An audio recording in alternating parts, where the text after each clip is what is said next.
So about this panel that I've assembled of 4 people, Danny Jacobs, he is a legal affairs writer for the Daily Record. The reason I invited Danny was because I knew that there were a lot of students that are very interested in law, trying to get into law school and all that. Although I know that for some people, after taking the media law class, that all changed. But anyway, I really thought that for those who are definitely interested in getting into law, I think somebody who's kind of doing this whole thing would be quite an asset to the panel. So that's why I got him. I also was very impressed with him when he came to my online journalism class last semester.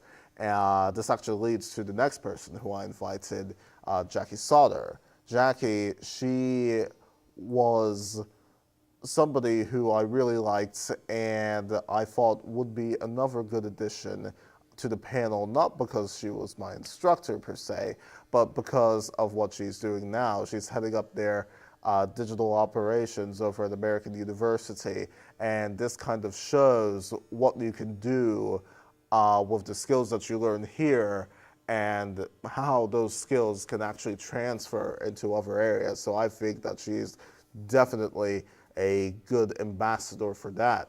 The next person I've invited was Trifalatsas. He is the head of digital media over at the Baltimore Sun, and I really wanted somebody who was in a major Baltimore, Washington area newspaper.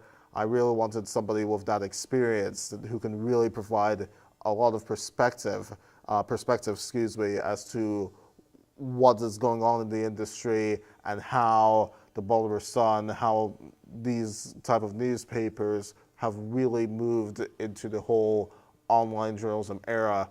And finally, I've invited Ali Lopez. She's a senior print major here. She has been doing a lot of writing, a lot of blogging with her campus media, stuff that's obviously not in my target audience, but she's been doing a lot of that, and I figured that by having a student on the panel, an undergraduate student on the panel, I think that as somebody that's already doing it, I think it's great. And I think it's really nice to hear from one of your own students. So that's why I picked her. I was very impressed with her when I saw some of the types of work and all that she's done. And I figured that, hey, you know, why not add a student to the panel? So I'm happy with the mix that we have, and I hope that those that come out and attend this stuff will be very happy as well.